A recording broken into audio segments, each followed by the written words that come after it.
Welcome to the Digital Agency Growth Podcast. I'm your host, Dan Englander. Mike, nice to have you on the show. Well, thank you, Dan. I'm enjoying being here already. Yeah, likewise. And we've been working together for a little while, and you have a very long background, like 22 years now, running Loomis. For those that don't know you, can you talk a little bit about your background and kind of where you're coming from? Well, so I've been in the business now, let's see, in 22, it'll be 35 years. So hopefully I don't look that old, but I kind of feel that old. Graduated with a journalism degree, got right into advertising, Tracy Locke here in Dallas, which at the time was the largest agency in the Southwest with something like 600 people. Very different today. And I've had a long career in advertising. And you're right, 22 years ago, I joined a guy, Paul Loomis, who was a musician, had built a music studio downstairs, which is a beautiful music studio, but he needed an advertising agency basically to support his music habit. And so that's what I built, because the music industry is a difficult one to be in. And yeah, it's been a great journey. Never thought I'd be here 22 years, but it worked really well and I've enjoyed it. Always been a new challenge. And so here I am. That's great. And what was the vision for Loomis back then when you're in a music studio with a guy? Like, what were you thinking about then? Well, so when I walked into the studio, and the studio literally at the time anyway, was the nicest studio between here in LA and here in Nashville. Paul had a little luck early in his career, and he discovered Vanilla Ice, so you can blame Ice Ice Baby on Paul. Actually, I kind of like that tune. So anyway, I looked at that. I thought, my gosh, as an ad guy, this is a resource you don't typically have in an agency. And sort of as a sales guy too, I was like, I can sell this. I can do something with this. I think we started off with great ambitions around creating some sort of a mashup between advertising and music, doing sort of brand bands. We had all kinds of interesting ideas early on. It was difficult to find an audience for that. And I think what I did was I reverted to what I know, and that is advertising and marketing. And believe me, I use the facility to close deals. There's nothing like original music, it turns out, to get a client excited about their brand. And so we used it in sort of that capacity. Developed a lot of sort of semi-locally, maybe regionally famous jingles, the Stanley Steamer jingle, a lot of work for Ford and some other brands that people might be familiar with. But it's been an interesting component of the agency, but it doesn't drive the agency. Yeah. And how do you kind of connect the line from where you are now to back then? Like, do you see it as sometimes you hear about stages of growth, like there's different consulting mindsets where they're like from this many employees to that, you focus on these things. How do you kind of see those stages when you look back at it? Well, so we're about 60, 65 people, and I've been with big agencies. My personal ambition was never to be the biggest agency, and even really to be a big agency. 75 to 100 people is about as big as I like. I like that feel. Back then, this was not really an agency. It was set up as sort of I would say if it was an agency, it was sort of a retail agency, local clients, not set up as a traditional firm at all. Maybe 10 people focused primarily on music production. So the idea was sell a jingle, and if there's some advertising dollars to go with that, great. So it won't sound familiar to anybody really listening to this recording because we've been in the agency business. That's not how it is operated. And it turns out that one of the clients was a car dealer. And so Paul, being a music guy, thought, hey, that's a great way to organize an ad agency. Let's make everybody commission salespeople. So it looked nothing like what a typical agency looks like, and a lot more like what a sort of a top-down sales organization might look like. So I came in, and the first thing I did was essentially blow all that up. And the clients that we did have went out the door, and I just got focused on really scaling up and moving into client territory where I felt our talent would be better used. And we did have some good talent at the time. I think over the 20 to 22 years that I've been here, we have constantly improved that. And I think we're the best we've ever been right now, for sure. Part of that was getting real clear on our positioning as an agency, and then getting really committed to culture and building really strong culture inside the agency. And we've done a great job of that too. Yeah, that's great. And I do really want to get into positioning and culture before long. But one thing you said that is kind of interesting and a little bit different in my experience is that you were kind of approaching this with a sales background. And usually, when we work with agency owners or connect with them, it's usually a creative background, something involved in making the pie, basically. So how did that allow you to think differently? Like what were some of those early benefits or decisions that you made kind of coming from things with the sales perspective? Like how did that sort of affect your thinking? Yeah, sales to a lot of people, and especially in the agency world, it's almost a dirty world. I'm not in sales. Well, we're all in sales, and Yeah. I love sales. The way I even got into the business was my father was a publisher's representative. He worked for the Time Life books and Fortune magazine, and so he would take me on calls as a young guy on media calls. And I've always had high regard for the great salespeople, and there's a real difference between good and average and outstanding. And my dad was a great one. And I also, early in my career, probably 25, 26, recognized that the way you create personal stability in this crazy ad agency world where at 40 you're old and out, or you're the boss, was basically to get good at new business and business development, become the rainmaker. And so I came into the business, oddly enough, in the media department, but that's only because I couldn't get a job in any other department. It was, the late 80s, and there was a big recession on.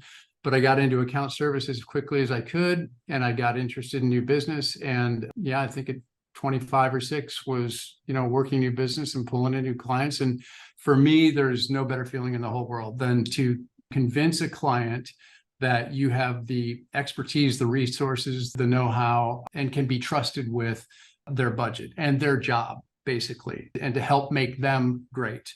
I love that. And to this day, there's nothing in the business world that replicates for me the incredible just buzz I get from winning a new piece of business. And so we've won a lot, and I consider that to be really the highest and best use of my own capacity and service of the agency and everybody who works here. So I'm still highly focused on it. That's great. And it's awesome that you still enjoy it so much. And with that, I guess like over the course of doing this for even longer, 30 plus years in sales or more, what's changed and what stayed the same about your process, about how you think about it, and so on? I think so much has changed, right? I mean, from a technological standpoint, it used to be, I'd read about somebody in Adweek, the old print Adweek, and be on the phone, and I'd be resourceful and figure out how to get a hold of them and talk my way into a pitch. And that's how I'd get into pitches, or I'd network or whatever. I think networking is still critically important, but now technology, everybody's reaching out on email, as you well know, Dan, you guys are Sure. brilliant at that. There's other ways to connect.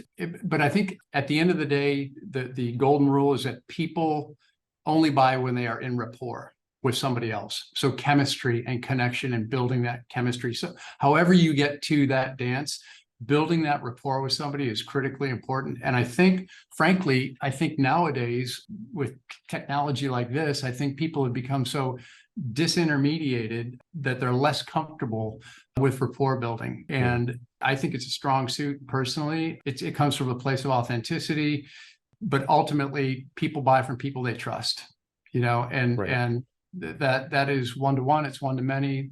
There's no substitute for trust in that equation. And so I'd say that hasn't changed. I think the way that we go about engendering and creating that trust and building it may have changed, but fundamentally that's still what it's all about.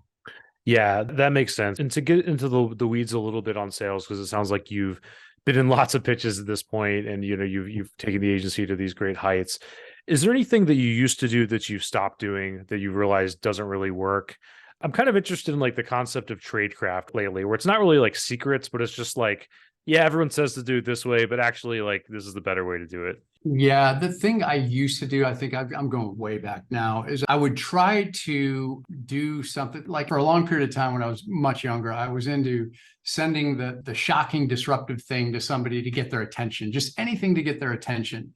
And I remember one time, this is a stupid story, but I'll tell it on myself because it's funny. I would laugh at it if it was somebody else. But I wanted to get into I forget the name of the chain, but it was a chicken chain. And I thought it would be, I could not get this guy on the phone. I couldn't get him to acknowledge me. I couldn't get anything. So I got a chicken in a crate and mailed that to him. And I got him on the phone, and the dude was as pissed off as he could possibly. He goes, "What are you doing, a live chicken in your office?" So obviously we didn't win that. We didn't even get to a serious discussion. But I think the gimmick and the sort of thing that I used to try to to use to kick the door open is, I think a lot of agencies used to do that sort of thing. And I think for obvious reasons, it's fallen by the wayside. I think the one thing that remains true is that if you can find an insight about somebody's business, if you can identify a problem that nobody seems to be solving for them and communicate that to them in an intelligent way to kind of crack through, that's gold. Get that done. That's all you need to really do. Right. And if you can kind of just speak the truth and get people understanding that you're saying something that's objectively true, then that goes a long way as well. So that's great. Well, I was going to say, I think from a new business standpoint, when people are evaluating you, it's first establishing expertise. Can this person solve my problem? Do they even know what my problem is? Will they solve my problem? Meaning, will they bring their best resources to solve the problem? And you see this in RFPs all the time. People want to see the actual team, not the team that's pitching the business. Can these people and will these people really solve my business? And then the third is, do I really even want to work with these guys? Do I want to be around them? That goes back to rapport and staying in rapport and building that rapport. Yeah. And it's funny because we've kind of dug into a number of different RFP processes. And then usually when they don't work out, and we get into just sales blocking and tackling, it's because decision makers weren't there. There wasn't clarity on timeframes. There wasn't clarity on this, that, and the third. And it was sort of like, or just even before that, people just sending out proposals into the void without presenting anything live. Is there anything that you've sort of learned with your team in terms of like how to best set the table so that when you're like, okay, we're actually going to invest this time and resources into the RFP, we at least know we have a decent shot at this? Well, yeah. In fact, I don't have it in front of me, but I've got a criteria, a checklist of things that I go through before we ever agree to even engage. The first thing is the decision maker in the room? Are they directly involved in the process? And not, I'm working for the decision maker, but I'm the decision maker. So in this case, it might be the CMO might say he's a decision maker, but the CEO really is the decision maker. You need to understand that sort of thing. The other thing is, I always like to know, do we have a connection beyond simply a piece of paper that says we're invited to a pitch in some way? Because if we don't, I promise you somebody else does in the set that's being considered. So what am I really up against? The other thing that is a showstopper is I got to know budget. And a lot of clients are really reluctant to share budget. And that always makes me a little suspicious. But I think from the client's perspective, they're thinking, gee, if I tell them that it's a $5 million budget, they're not going to try and solve my problem for $4 million. They're going to try and solve it for 5.5. And so I understand where that's coming from. But as an agency, we really do need to know, is it a $5 million budget? Is it a $500,000 budget? Is it a $50,000 budget? Because that makes a big difference in what we're able to bring to bear with respect to that. A lot of the ways I'll get around a question like that when clients don't want to ask it, well, I will simply say, well, if it's more like a $5 million budget, it's this, and they'll tell me right away, whoa, no, or that's not a problem. So there's ways to get that. That's another one. So budget, decision maker. I always like in-person presentations. I like the opportunity to meet with clients before we make a presentation. How accessible are they? I'm gauging that all the time. And obviously, is it a problem that we really think we can solve for them? Because we're not one size fits all. We can't do everything. Right. And probably you're preserving a lot more team time and resources and winning a lot more from getting that buttoned up. That makes sense. And I'm sure there's a lot more we can talk about sales, but to shift gears towards positioning, and I think that's really interesting as well. How and when did you guys decide to niche to challenger brands? From the music studio till now, like what happened to kind of land on that? Well, I think like many agency leaders, and we as an industry, we're the worst at taking our own medicine. We always tell our clients, hey, position yourselves well, differentiate yourself on things that are real and important to your customers, so on and so forth. And then we don't do it ourselves at all. In fact, most agencies try to differentiate based on capabilities. Well, we do this and that and this and that. And boy, there are not many shops that can really pull that off. Everybody's got essentially the same capabilities. I know that we're in a very fast and quick changing world, and capabilities are coming online all the time, but they're ephemeral. I mean, they are not a sustainable competitive advantage. And so I was wrestling with this all the way through, the early 2000s. And I went to a conference out in Silicon Valley at the Yahoo headquarters out there. And it was a conference put on by a guy named Mark Barden, who's a partner at a consultancy called Eating the Big Fish or Eat the Big Fish. They wrote a book called Eating the Big Fish, all about challenger branding. And there was 100 to 150 CEOs in that workshop over 2 days. They were all in lean forward mode. I mean, completely engaged, just loving what this guy was talking about. And it occurred to me, it's like, my gosh, every one of my clients on my roster is a challenger brand. And at the time, no other agency was talking about being a challenger brand agency. And so I came back to Dallas. And in fact, I met a new client out there who happened to be a mattress retailer in a complete parity market. He became a client as a result of our discussions out there and his vibing with the whole challenger ethos. I came back and shared that with my team. There was some resistance at first too, which was interesting, but it's become just sort of endemic in our DNA from that point forward. That's 2009, what's it, 2022 now. So it's been a 13, 14, 15-year journey for us. And it's something we really own. Clients resonate with it. Our team definitely resonates with it. And it's just, again, it's not now the most distinctive or singular positioning in the marketplace, but it's something for clients to hold on to when we show up in a pitch. They're like, oh, those are the guys who stand for the underdog. That's who we are. This is why we're that. It's provoked a lot of interesting discussions with clients and client prospects for sure.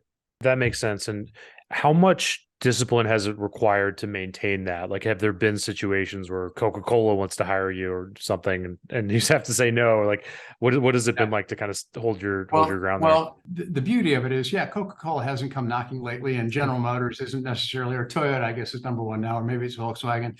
We generally are not getting those kinds of calls. And unless you are, the Madison Avenues or the Rockstar agencies, you're not getting those calls. And so we're all down here slogging it out for essentially challenger brands. Now, here's the other thing. It's a quote that I love by Michael Eisner, the former CEO of Disney. He said, as long as you think and act as though you're coming from behind, you've got a shot at staying ahead.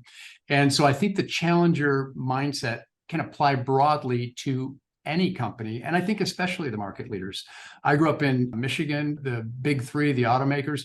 If they had maintained that sort of orientation, like Michael Eisner was talking about, they might still be dominating the auto world. But instead, they started acting like leaders, and look what happened to them in the mid 2010s or whatever it was when they all went bankrupt, except Ford that had a little bit of money in the bank. But anyway. It's kind of like the Bezos day one versus day two thinking sort of thing as well. That makes sense. And you talk about this in your book, which is great, but what is it about an underdog? Why do we all like an underdog so much? I think at its core, it resonates deeply with everybody because everybody at one point or time or another in their life has been the underdog or felt like the underdog. And I think that those stories just resonate really deeply with us. And that's why, when a sports team upsets, the favorite, people love it. It's just sort of endemic and is sort of who we are and how we think of ourselves as human beings. I mean, we're all underdogs just trying to get through this thing called life. And for a minute, you feel like you're on top, but we all know what it feels like to be grinding it out with limited resources, to feel disadvantaged, whether that's the truth or not. It's really empowering to feel people come up alongside you and to reverse course, to outsmart, to outwit, to outthink, not necessarily outspend, because underdogs can't outspend the competition. It just feels great. That makes sense. And when I look at the work on your site, and there might be a lot more to the work you're doing than that, I know the site's not everything. There seems to be sort of a very kind of human-centric, humans on camera approach to that. Assuming you agree, is that intentional, and how does that sort of slot into the underdog focus? I think it is intentional, and that really comes from the minds of our creative team and led by my executive creative director, Tina Tackett, who's been with me for 22 years. She started the same day I did 22 years ago. And I think that it's, using people to tell stories is still the very best way to tell a story. And ultimately, that's what good creative does. It tells a story. It brings you along. It brings you along the narrative arc through a problem to a place that feels like a solution. And so I would say, yeah, that's true. A lot of our work is very human-centric in that way. Yeah, that makes sense. And one thing that it sounds like you guys are pretty intentional about is the culture and building that at Loomis. How would you describe the culture at Loomis, and what steps did you take to build it? Well, first of all, I would say that the culture is very open and transparent. It's bound with a lot of trust, a lot of vulnerability. And I was honestly, Dan, I was super intentional about that. I was with an agency previous to this one called Mike Sullivan, where I was the president. And we got a lot of things about that culture right. Not everything.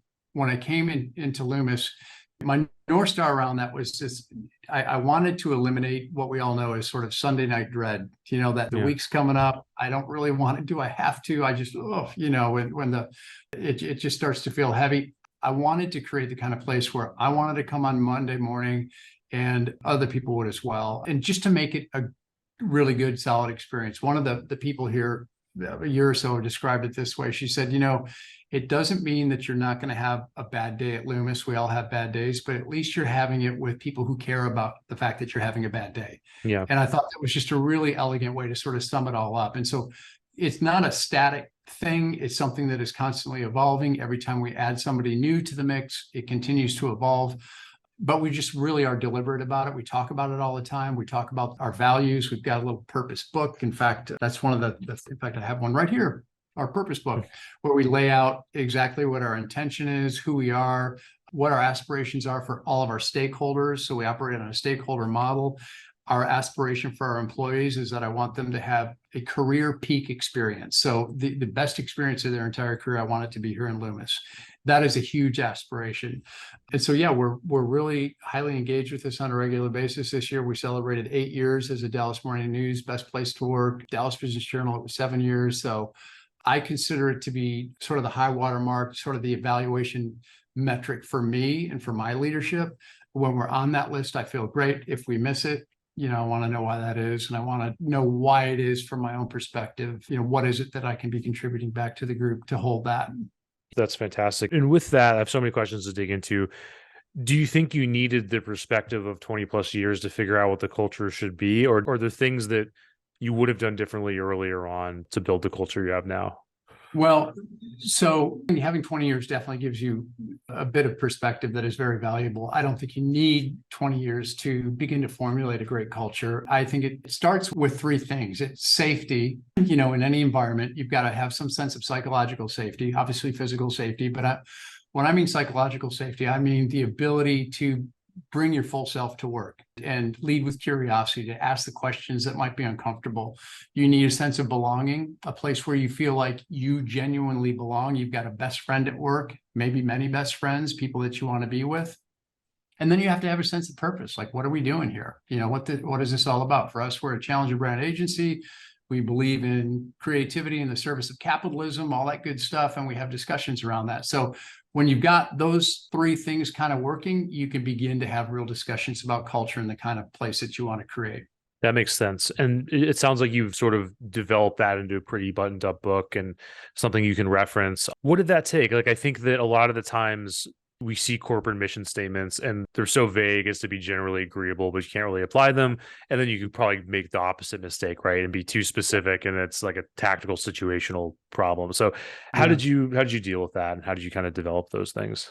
Well, I think when you see the mission statements that feel sort of plain or whatever, and they're just on the wall, what is happening there very often is that executive leadership is getting up together in a room, or maybe the marketing director or the HR director or somebody is having sort of a solitary experience, and then ta-da, here's the mission, here's the vision, here are the values.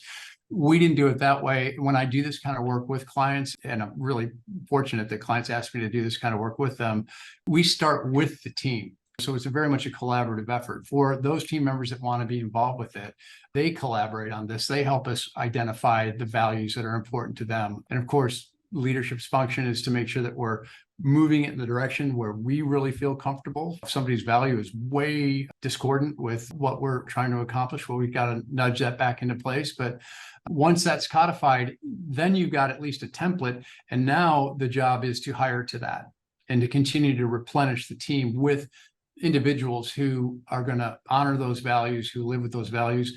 In the book, we talk about this. Chick-fil-A, they are obviously a values-driven organization. And one of the things that Truett Cathy, the founder, was asked, she's like, gosh, Truett, how do you train all these kids to say please and thank you? They do it, the drive-through all the time. And he said, and it's sort of his country accent, he says, well, we don't train people to say please and thank you. We hire people who say please and thank you. It's that same sort of idea. Once you have your values identified, then you hire to those values and you begin to replicate in that respect. Yeah, and it's probably very hard to train an adult to say please and thank you. Yeah, right. Not going to happen. Already. Yeah, it's hard enough for kids to do it. Yeah. Yeah, exactly.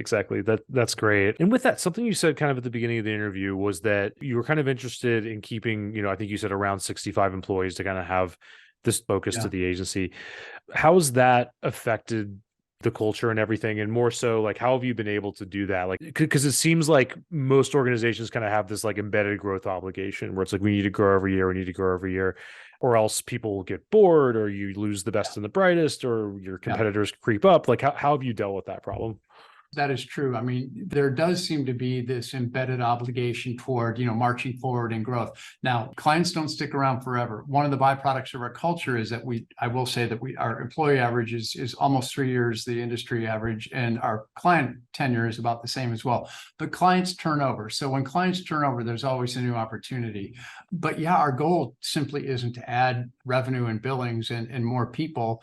The other thing is that in this industry, the nature of the industry, the landscape is changing so constantly and so rapidly that I think just staying on that curve keeps people awfully engaged. Our clients are always throwing new challenges at us. The more trust we earn, the more deeply we're invited into their organization. For instance, we started with Dairy Queen just doing their advertising years ago, and now we help with product development and menu development. So we get in pretty deep with our clients. The longer they're around, the deeper we get involved, the greater the impact we have. And let's face it, this is a young industry. People do turn over. Even though our average is 3 times the industry average, it's only 6.5, 7 years. And so folks do roll out, new people come in. And I've found I would have been more concerned about that at 30 than I am at almost 60. I'm 58. And so what I see is sort of a natural sort of churning, and it seems to take care of itself. It really does. So with that in mind, like the idea that you're not just kind of focused on perpetual growth and everything like that, like at 65 employees, like what are some of those challenges? Like what are some of those things that you're working through every day for those that might be at a different level? You know what we really focus on is individual growth and development. And so a lot of agencies, and I've noticed this among some of my peers, they take it personally when somebody leaves, and they get upset when someone leaves. And why is it that they get upset? They get upset because it disrupts maybe a client experience, or it quote jeopardizes a client relationship. I take a fundamentally different view, and my collaborators, my partner Julie, my partner Josh takes a different view as well. I want folks to develop, to become as good as they can possibly be here. If they run out of runway here, I want them to go off and run Chiat Day. I want them to go off and run, and one of our former employees does run the digital group at Chiat. I want them to go out and have big experiences and big careers. We do get a lot of people that will come back, or will come back and tell us, gosh, that really was the best experience I've ever had. I just take it as a personal victory. Maybe it's because I think of these people as, I don't know, I love them. And I just want to see them do well in the world. And I want to see them do well in their careers. So I think we spend a lot of time and personal effort and energy on personal development, leadership development, skills development that will carry them well into their careers, well beyond the horizon of Loomis. I'm not naive enough, and I don't think anybody should be so naive as to think someone's going to come and spend their entire career with you. I mean, 22 years is just insane, and that's how long I've been here. I don't expect anybody to spend that kind of time here. And so then what is my obligation as a leader? To help prepare them for their next opportunity, and do it in such a way that they not only go slide into that next opportunity, but they go kick some ass at that next opportunity. Yeah, that makes a lot of sense. And kind of getting towards the end of our time, I think there's lots of fear about recession and all this stuff. And with that in mind, like, what are you excited about for the new year? Like, where do the opportunities live for Loomis in 2023? If you wouldn't mind talking about that a little bit. Well, we are always focused on growth. And I will say that because, again, clients do slide off. So I think I'm always excited about new business and new business development. And by the way, no matter what kind of pressure I seem to be able to put against that, I'm never going to be covered up with more than I can handle. So I'm always excited about that. I think what's interesting and what is really on the horizon, and I know a lot of my peers on this podcast will be down with this as well, is AI and automation, and what that's going to do in our industry and for our industry, really all industries. But I've been really fooling around with that lately. I think a lot of attention is on the visual side of things, but the word generator, I mean, it's unbelievable what is being done and how that's going to impact our industry. I'm excited about it. I'm also nervous about it, but I was nervous, as the internet era sort of came in. I was nervous about that too. I have a feeling that AI and automation are going to make that look like child's play, and sort of finding our place in and around that, I think is what I'll be focused on here in the next year or two and moving forward, because it's not only going to be shaking out in the next year. It'll be probably 5 years out, I would say, but it's going to be something. Us as well. And Chat GPT, is Yeah. something you could spend hours and hours on. And Yeah. it's going to get interesting when people try to hook that up to power grids. And hopefully we still are ways off from that. Yeah, right. Well, what's going to be interesting, Dan, is when we get to the point where people cannot determine what is sentient and what isn't. The Right. Google engineer last summer who was fired because he said that I think his code had a soul, something like that. Yeah. I look at him as like an early casualty in all this, because I think you run this out 3 to 5 years, and determining what is and isn't sentient is going to be a jump ball for most people. Yeah, and I'm far from an expert on it, but my understanding is like it seems to be very easy for us to fool each other, which is a different thing than it actually being sentient, right? Right, that's but true. it's very easy Yeah. to fool humans. Yep. So that's it's going to be exciting and interesting and scary in a lot of ways. Brave new world. Yeah, as always. So Mike, this has been so much fun. How can people check out the book, follow what you're up to, get in touch? Well, they can always just jump on our website. It's theloomisagency.com. I think that's probably the best way. Or they can hit me at mike.sullivan@theloomisagency.com. That's my email address. And yeah, would love chatting with folks about all this good stuff. Awesome. We'll get all that linked up. Mike, thank you again. Thanks, Dan.